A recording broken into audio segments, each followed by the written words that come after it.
By the year 2054, the United States government was faced with the reality that atomic warfare was inevitable. Oil was becoming increasingly rare, the United Nations had collapsed 2 years prior, and a nuclear exchange had recently erupted in the Middle East, making it the first time atomic weapons were used on a civilian population in over a century. This would lead to a secretive group comprised of high-ranking government officials known as the Enclave to devise a plan to preserve themselves. And thus, Project Safehouse was born. Billions of dollars would be commissioned to a company known as Vault-Tec to construct 122 underground nuclear shelters known as vaults in order to supposedly shelter the United States population from impending doom. However, its true purpose was to conduct a series of inhumane experiments on the population of each vault in order to gather enough data for the Enclave to colonize another planet. When the bombs dropped on October 23, 2077, in what is known as the Great War, the vaults were sealed, thus beginning 122 stories which the Fallout series has been uncovering since its inception. While not every vault has been explored over the course of this franchise, there are still quite a few that have been given rich and interesting stories for us to discover in our journeys throughout the wasteland. So without further ado, here is every vault in the Fallout canon. Before this video starts, here are some terms you may need to know to better understand the lore behind these vaults. If you already know these terms, then skip ahead to this timestamp. F.E.V, or the Forced Evolutionary Virus, was an experiment engineered before the Great War by the US government. It was designed to accelerate evolution in human subjects in order to make them more effective soldiers, but instead, it caused devastating mutations to those exposed to it, giving rise to creatures like super mutants and other mutated horrors like centaurs or nightkin. In the Fallout universe, chems refer to drugs. They're everywhere in the post-war world, ranging from old medical pills to homemade substances that often lead to addiction. Chems such as Mentats, Buffout, Med-X, and Jet are just some of the substances found throughout the wasteland. Synths, short for synthetic humanoids, is a common term used to refer to the robotic beings created by the mysterious faction known as the Institute. While Generation 1 and 2 synths are entirely mechanical by design, utilizing simplistic artificial intelligence, Generation 3 synths are nearly indistinguishable from humans, right down to their DNA. Generation 3 synths in particular are frequently sent to abduct and replace residents of the Commonwealth in order for the Institute to spy on the residents of the wasteland. The GECK, or Garden of Eden Creation Kit, is a device designed to restore a selected area destroyed by nuclear fallout into a habitable environment capable of growing food and purifying water. Each vault was issued 2 GECKs, so that when the population left the vaults, they could use it to create a sustainable society in the wasteland. Ghouls, radroaches, mirelurks, radscorpions, glowing ones, deathclaws, and the Scorched are some of the creatures I'll be mentioning in this video, all of whom have been transformed and mutated by radiation into their current form. The Brotherhood of Steel, the Boomers, the Institute, the Powder Gangers, the Enclave, the Gunners, and the NCR are some of the factions that I mentioned throughout the video without clarification as to who they are. So here are their descriptions that you can come back to if I mention them throughout this video. And now, let's begin. Located in the South Vegas ruins, Vault 3 is known as a control vault, which meant that the inhabitants were not subjected to any experiments during their time in the vault. Thus, the inhabitants remained sealed for over a century after the bombs dropped, until a water leak forced the inhabitants to open up the vault so that they could trade with the people of the wasteland in order to survive. All was well for a few weeks until the vault caught the attention of a group of raiders known as the Fiends, who subsequently massacred the vault's residents and claimed the vault for themselves. In Fallout New Vegas, if you head to Vault 3, you will find it fully inhabited by the Fiends, led by their chief, a raider named Motor Runner. Since they took over the vault, the Fiends grew stronger and more vicious, and are considered a deadly threat by the New California Republic and the people of the Mojave. Vault 4 and Vault 33 both feature in the Fallout TV series. And because it hasn't come out yet at the time of recording, we know very little about them or their experiment, other than the fact that Vault 33 is located in Santa Monica, California, and is inhabited by a vault dweller named Lucy and her father, Overseer Hank. However, if you are watching this after the TV show has come out, then perhaps I'll make a video covering the lore of these vaults, and if that's the case, it will be plugged here. Located in northwestern Nevada, Vault 8 was originally designed as a control vault slated to open after a decade to repopulate the surface. However, due to a mistake made by the US government, Vault 8 received a surplus of water ships intended for Vault 13. The dwellers lived peacefully underground until 2091, when the Enclave's all-clear signal prompted the vault to open. Upon reaching the surface, the residents would use their Garden of Eden creation kit to establish a city powered by nuclear energy supplied by the vault's reactor. This would lead to the creation of Vault City, known for its advanced medical technology such as autodocs capable of performing sophisticated surgeries without the assistance of humans. By 2241, the vault itself was used primarily as storage as well as a medical center for the citizens of Vault City. Vault 11, located in the Mojave Desert, conducted a social experiment where inhabitants were told that they had to sacrifice one vault dweller annually, or else they all would perish. When the vault door was sealed, and the first inhabitants learned about their situation, they were horrified and enraged with the vault's overseer for not telling them before they were trapped inside, thus turning him into Vault 11's very first sacrifice. This tradition of sacrificing the overseer would continue as time went on, and each year, the vault would hold an election to determine who would be elected as overseer and consequently killed. This divided the vault into different political parties known as the Coalition of Vault 11 voting blocks. Each year they would create voting guides for the vault's residents meant as an impartial source of information for who they should vote for. As time went on, these guides eventually would become a source of voting propaganda as the vault began to experience a power struggle among the blocks. As the coalition gained influence over the years, they became more and more corrupt, and one year a woman named Catherine Stone was sexually coerced by a leader of the Justice Bloc so that they would not sacrifice her husband, Nathan. Tragically, Nathan was voted as a sacrifice regardless, leading to Catherine murdering the other members of the Justice Bloc one by one in a fit of rage.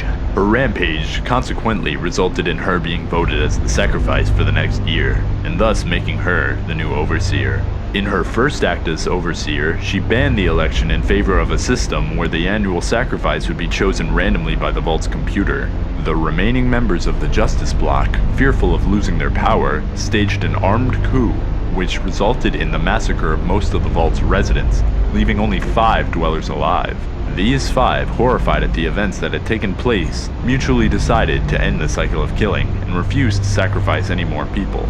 They were then presented with an automated message congratulating them for breaking the cycle and not murdering anyone, revealing the whole experiment was a ruse.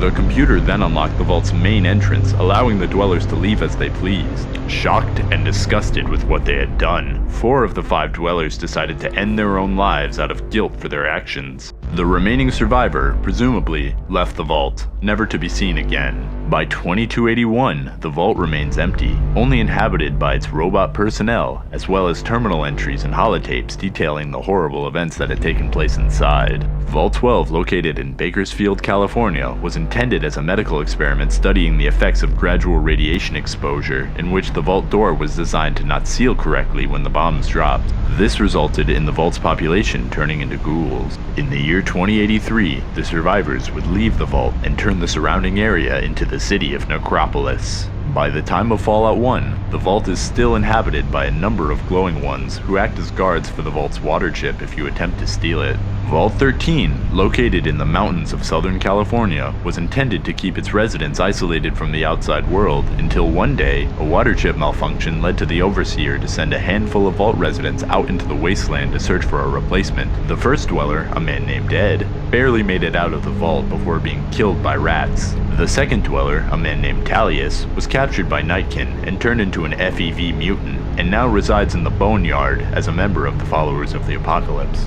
The third, your player character in Fallout 1, would succeed in replacing Vault 13's water chip in the year 2161 after a long and harrowing journey throughout the wasteland. Despite fulfilling his task, as well as saving the vault from the Master's army of super mutants, the Vault Dweller was banished by the Overseer, as he felt that his adventures in the wasteland would lead the Vault's population to abandon their home.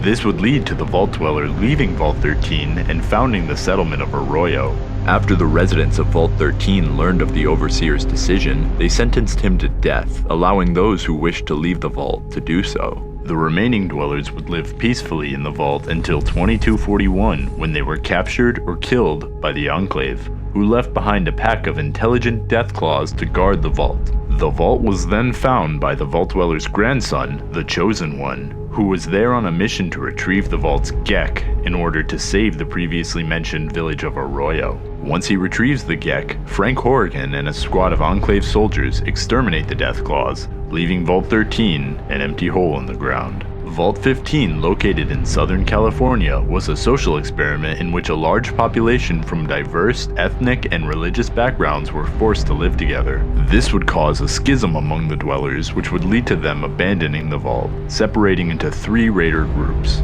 the Khans, the Jackals, and the Vipers. The remaining inhabitants who opted to not become raiders fled west and established the settlement of Shady Sands.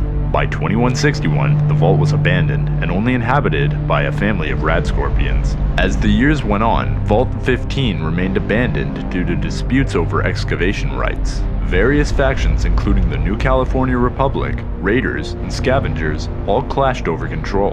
In the early 2240s, the NCR sought to reclaim the vault's computer parts, but were stopped by a group of squatters living on the surface of the vault. These squatters were secretly harboring a group of raiders known as the New Khans, who they believed were restoring the vault. However, the truth was that the New Khans were just using the squatters as a smokescreen to hide from the NCR. The situation was resolved after Tandy, the president of the NCR, hired the Chosen One to broker a deal between the NCR and the squatters. In exchange for retrieving the computer parts, the squatters agreed to join the NCR, receiving education and essential supplies, while Vault 15 became the property of the NCR. Vault 17 is a vault that we do not know much about. However, what we do know is that its inhabitants were kidnapped and transformed into supermutants by the Master. Among those inhabitants lived a 75-year-old grandma named Lily Bowen. After being exposed to the Force Evolutionary Virus by the Master's army, Lily was turned into a Nightkin and can be found in Jacobstown in Fallout New Vegas, where she can be recruited as a companion. Vault 19, located in the Mojave Desert, was intended as a social experiment studying the effects of factionalism and how it induced paranoia and mistrust among its residents. During this experiment, residents were divided into blue and red sectors and subjected to a series of manipulation tactics to turn the two sections against each other.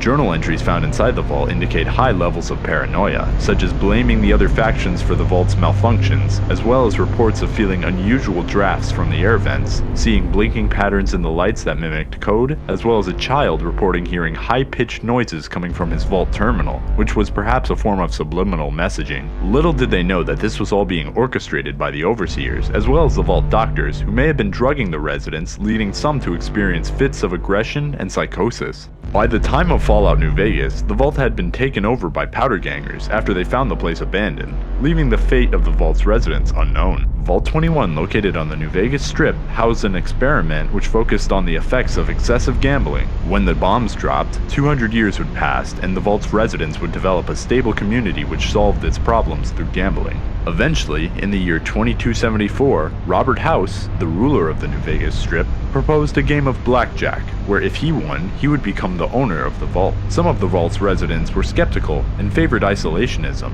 However, others were in favor of opening the vault up. As a result, Mr. House tasked the residents in favor of opening up the vault to challenge those who disagreed to a game of blackjack in order to decide what to do. Eventually, the dwellers in favor of opening up won the game, handing over the ownership of Vault 21 to Mr. House. Afterwards, Mr. House unexpectedly attempted to fill the vault with concrete in order to force the residents to move out of Vegas. However, one of the dwellers, Sarah, was able to convince him to turn the vault into a hotel. Convinced of its profitability, Mr. House transformed the vault into a hotel, and by 2281, the vault was still open for business, offering residents of New Vegas room and board as long as they had the caps. Vault 22, located in the Mojave Desert, was intended as a research facility which tested genetically modified crops that were developed at Big Mountain, a think tank known for its unorthodox experiments. After the bombs dropped and the scientists began experimenting on the crops, they accidentally released an outbreak of a modified fungal infection which would lead to the vault being overrun with vegetation. The vault's residents all would eventually succumb to the infection, as the fungus they were experimenting on would colonize their bodies and use them as hosts, turning them into horrifying creatures known as spore carriers.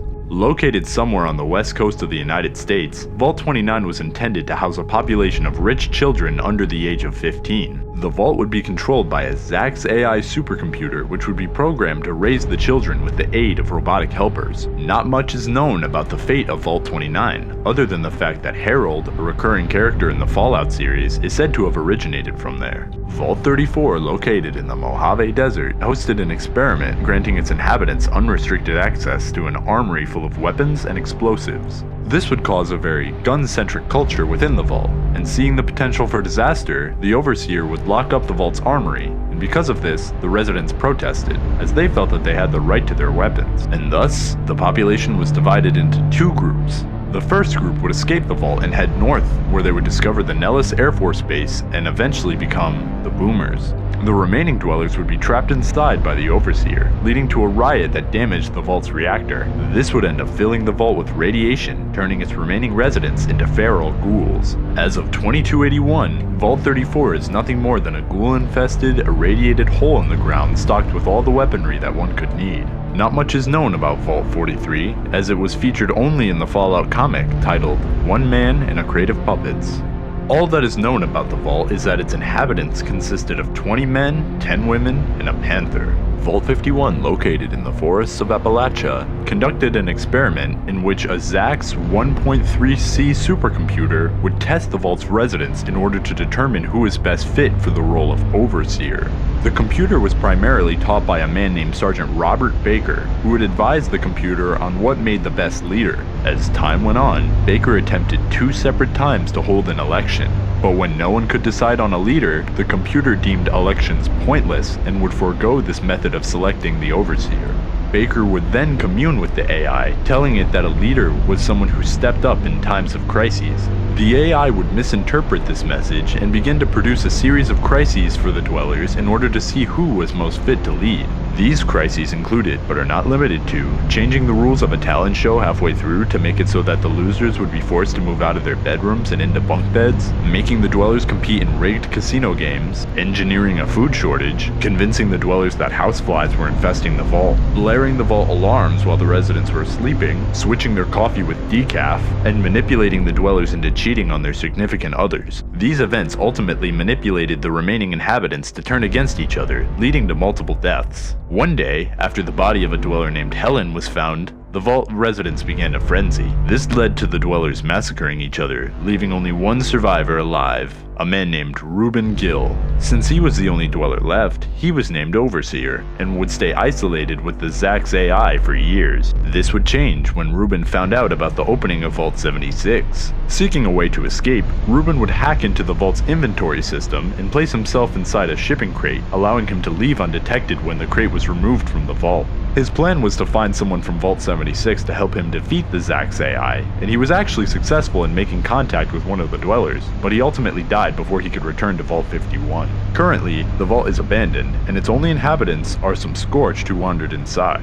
Located in a cave underneath a shack southwest of Lewisburg, West Virginia, Vault 63 remains sealed and has yet to have any lore on what its purpose was, as it remains inaccessible to Fallout 76 players. However, this may change in a future update. Not much is known about Vault 69, as it's only featured in the previously mentioned Fallout comic titled One Man and a Crate of Puppets. All we know about Vault 69 is that it held 999 women and 1 man. Vault 75, located at Malden Middle School north of Boston, Massachusetts, conducted a social and medical experiment centered on a eugenics program to create the perfect soldiers from young children. When the bombs dropped, all the children's adult relatives would be executed, marking the beginning of the experiment. The kids were taught to fear the horrors of the outside world, and were trained to be fit, brave, and intelligent enough to venture out into the wastelands to help the remaining population above ground. Years later, when the children turned 18 and they graduated the program, the smart but weak kids would be made into scientists. The strong and smart were harvested for their organs, and the rest would simply be executed. Eventually, the vault was opened, and the remaining dwellers presumably headed out into the wasteland, abandoning the vault. By 2287, the vault is filled with gunners who repurposed it into one of their headquarters in the Commonwealth. Vault 76, a control vault located north of Flatwoods, West Virginia, was built to house 500 occupants and was scheduled to open 20 years after the Great War in order to rebuild and repopulate the wasteland on a special date known as Reclamation Day. The occupants included students from Vault-Tec University, military members, and even former White House Chief of Staff. Occupants were provided with fully furnished apartments, including a bedroom, living room, bathroom, and color television, and overall seemed like a great place to live. 25 years after the bombs dropped, the residents were given the all clear, and the vault opened, to which they proceeded to head out into the wasteland with the goal of recolonizing the surrounding region of Appalachia. Vault 77 housed one man and a crate of puppets. The Puppet Man, as he was known, would unknowingly enter the vault as its only residence and be locked inside. As he slowly went insane due to isolation, he became engrossed with the puppets, believing them to be real people and hallucinating interactions between them. One day, the man found the King Puppet murdered, to which he then accused the Vault Boy Puppet of being the culprit. To the man's surprise, the Vault Boy revealed to him that they were both the ones who killed the king. Scared of what might happen if the other puppets found out, the Vault Boy convinced the man that they needed to leave the vault, which they eventually did. During their travels, they would encounter a giant mutated scorpion, a ghoulified vault dweller, as well as a giant ant which the man named Mr. Pinch. The pair would eventually be captured by some wastelanders who planned to either enslave the man or eat him. He warned his captors that his puppet was dangerous and that he had killed before in a plea to let them go. After they shrugged him off as simply being delusional, the man would murder one of his captors, leaving one alive to lead him to the rest of his group. After the survivor had made it to the rest of his gang, he told them that the Puppet Man had murdered Bob, the other slaver. The men began to hear a noise as the Puppet Man got closer and closer to the gang. We then see in the final panel that the Puppet Man had murdered the gang with his bare hands, thus finalizing his descent into madness. In Fallout 3, if you head to Paradise Falls, a settlement full of slavers, you can find a Vault 77 jumpsuit hidden alongside a holotape. This holotape contains a recording of one of the slavers ordering the listener to burn the jumpsuit out of fear that the Puppet Man may come looking for it. Vault 79, built in secret by Vault-Tec north of Dolly Sods Wilderness, West Virginia, was meant to house 120 high-ranking soldiers and government agents tasked with protecting the nation's gold reserves with the intent of rebuilding the economy after the Great War. The vault's number was chosen due to the fact that 79 is the atomic number for gold. In July 2072, secrecy surrounding the vault was compromised when soldiers guarding the site stole millions of dollars worth of gold and ventured to Las Vegas to gamble. Their actions led to a confrontation at the Ultralux Casino, resulting in a shootout with local police. Despite attempts to surrender, all those involved were executed.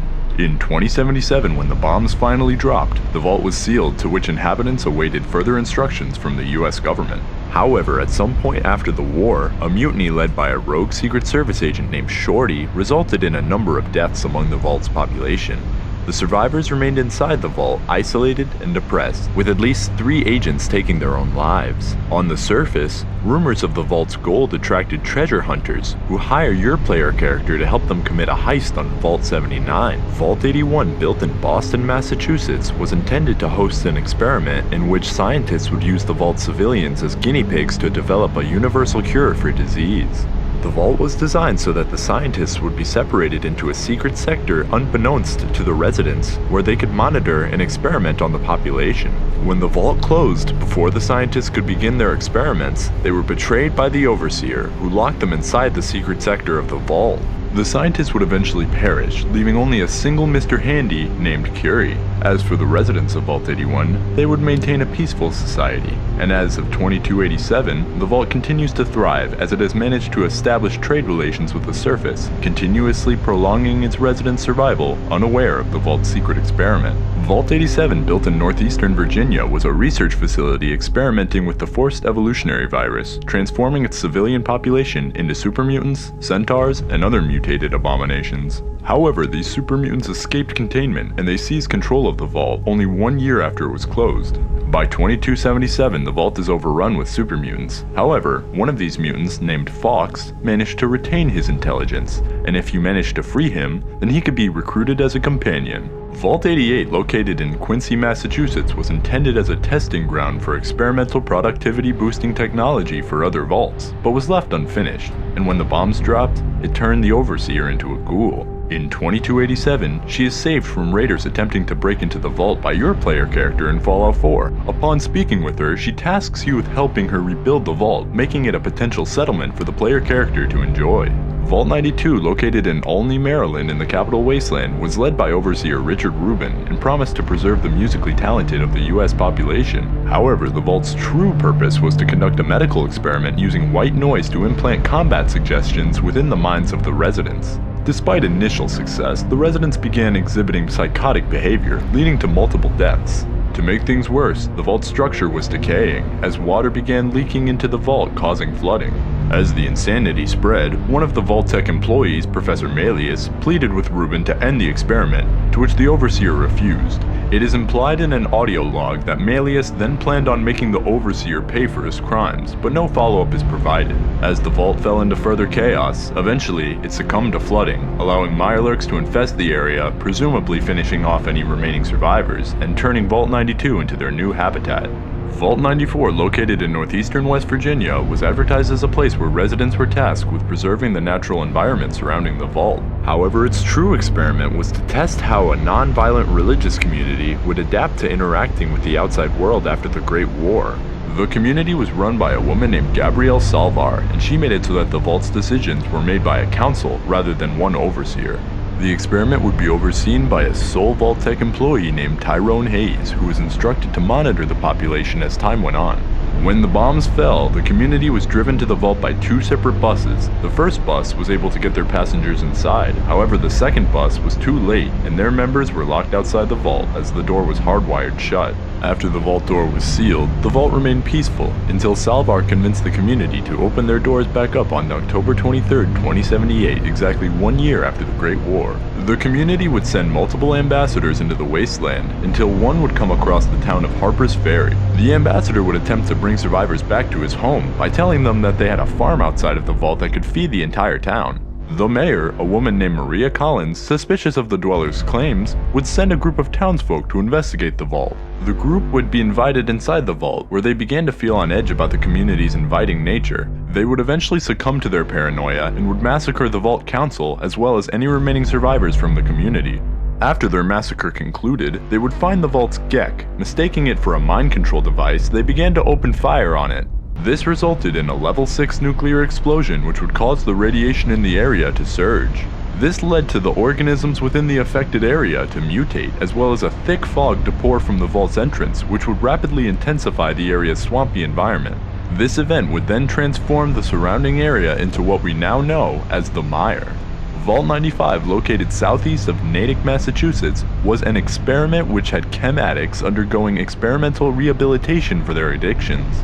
After the bombs dropped, the program would go on for several years and would prove successful in getting the dwellers to kick their addictions.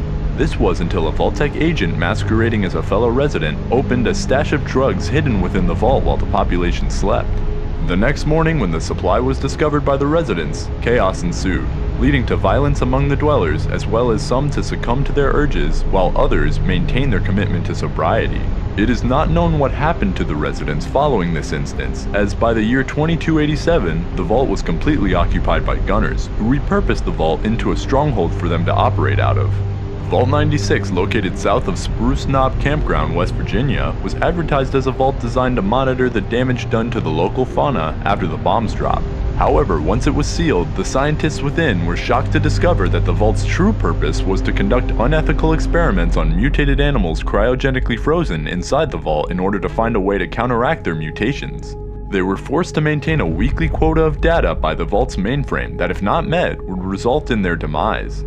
The vault's planned duration was set for a minimum of 250 weeks, after which the residents would be exterminated, apart from the overseer, who would be permitted to leave. The scientists would conduct these experiments on their diverse supply of cryogenically frozen animals, including a mysterious entity known as X001. By week 146, one of the scientists failed to meet their quota due to a lack of access to specimen X001, leading to her demise at the hands of the mainframe. Blaming the overseer, a man named Eric, the team confronted him, only to discover that he was orchestrating an escape plan which involved infecting the mainframe with a virus in order for them to flee.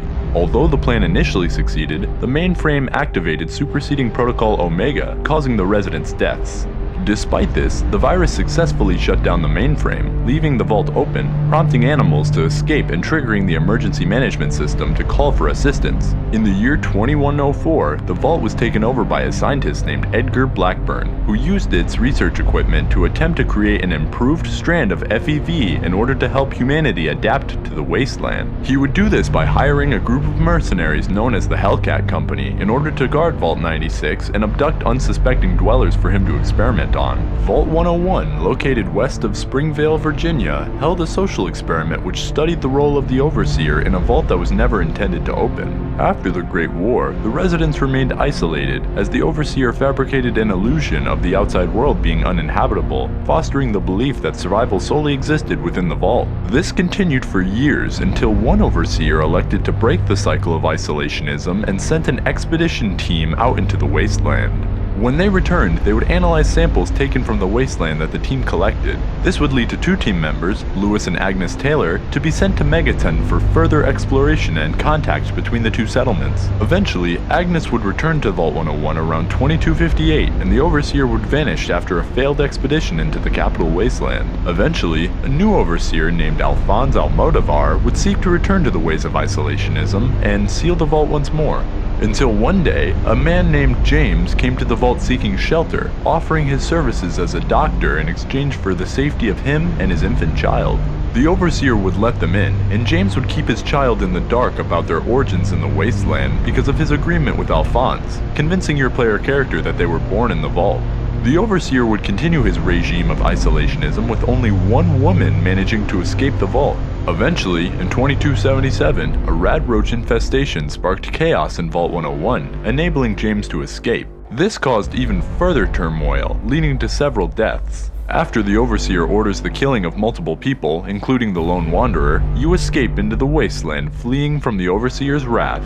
While your player character leaves to find your father, the Vault 101 Overseer increases security measures, causing division among the dwellers who realize the possibility of a life on the outside. As tensions rose, Amada, the Overseer's daughter, would send out a broadcast frequency seeking the return of the player to help resolve the situation, leaving the fate of Vault 101 in the hands of the Lone Wanderer. Vault 106, located southeast of Arefu, conducted an experiment in which the air filtration system was contaminated with psychoactive drugs 10 days after the vault door closed. This experiment was known by the Overseer and the vault staff, and they were each instructed to keep this a secret from the dwellers. As time went on, the effects of the drugs began to take their toll on the dwellers, as they began to show more and more signs of aggressive behavior, prompting the Overseer to order a lockdown. However, the deranged residents eventually overwhelmed Vault security and brutally murdered them as well as the Overseer.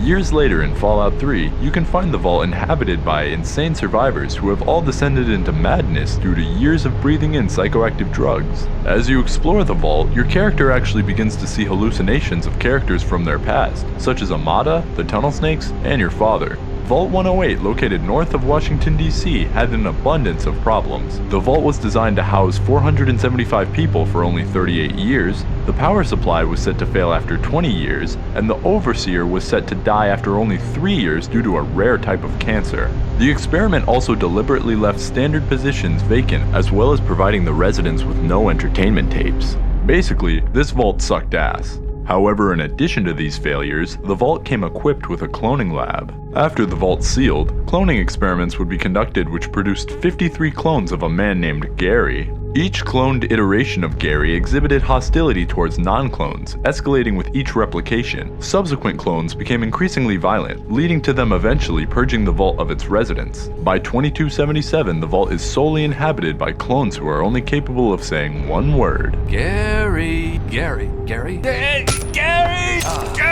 Vault 111, located in Sanctuary Hills, Massachusetts, was designed as a medical experiment studying the long-term effects of cryogenic stasis on its unsuspecting residents. Once the vault was sealed, its residents would be told to enter cryostasis pods that were masqueraded as decontamination chambers. Once the residents were frozen, the vault was said to remain sealed for at least 180 days. After 180 days passed, there was no all-clear signal, resulting in the Overseer's decision to maintain the vault's sealed status despite dwindling supplies. Following this, a group led by security and support staff rebelled against the Overseer, and in response, the Overseer initiated a lockdown. Unfortunately, the logs abruptly end at this point, and we can presume based on the skeletons scattered throughout the vault that the staff would soon perish after these events. In 2227, the mysterious organization known as the Institute discovered the vault and found that one of the cryostasis pods inside housed an infant named Sean whose DNA remained untainted by post-war radiation,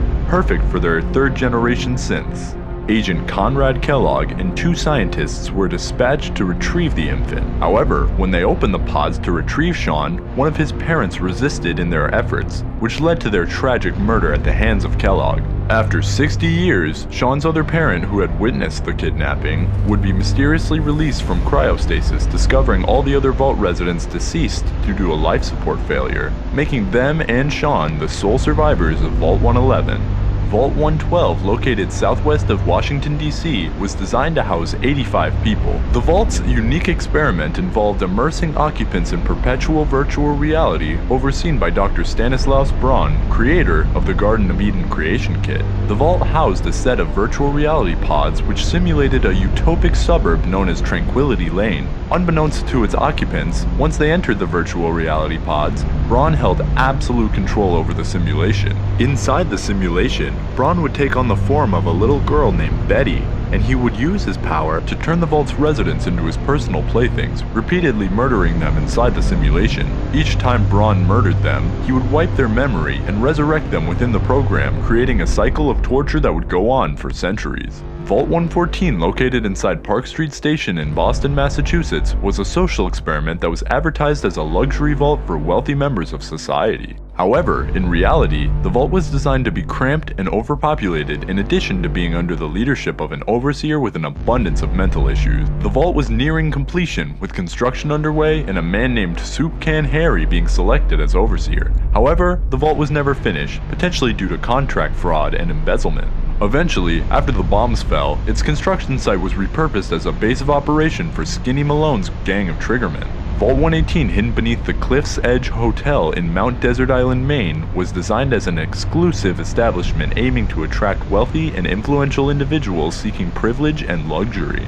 The vault's original experiment would involve segregating residents into 2 groups, an elite class of 10 ultra-rich individuals pampered by robotic staff, and a larger working-class populace of 300 confined to cramped conditions. The rich would hold authority over the others, with robotic staff executing their judgments. However, construction on the second wing intended for the working-class group ceased due to financial issues. The primary financier, Ezra Parker, stopped funding, citing payment difficulties from the guests. In addition to him, the vault was set to host influential figures such as former Hollywood actors Keith McKinley and Gilda Brosco, a famous painter named Santiago Avida, as well as Dr. Riggs and his wife Juliana. Dr. Riggs in particular was involved in robotics research, and he was able to convince his fellow residents to consider having their brains inserted into robo-brains so that they could become immortal. They all agreed and went through with the procedure, and when the Great War came and the vault was sealed, the Overseer became the only remaining human amidst the robo-brain residents. Centuries passed, and one day, Ezra Parker, the primary financier of Vault 118, was murdered, leading the residents to seek help from the player character in investigating who did it. In Fallout 76, a raider named Bruiser claims that he grew up in a vault somewhere on the East Coast. He claims that he participated in a warlike gladiator sport inside the vault, which based on his description sounds strikingly similar to American football. At some point during his stay in the vault, he left and eventually ended up in Appalachia, West Virginia. Nothing else is known about this vault, as Bruiser doesn't give us a number that we can assign to it, but hopefully it will be explored by the Fallout franchise in an expansion or in a future Fallout title. Alright guys, that was every vault in the Fallout canon. Before I sign off, I'd like to share some exciting news. I've launched a Patreon. If you enjoy my content and want to support me as well as gain access to perks like early video releases and exclusive content, then feel free to check it out. Anyways, please like, subscribe, and I hope you have a wonderful day.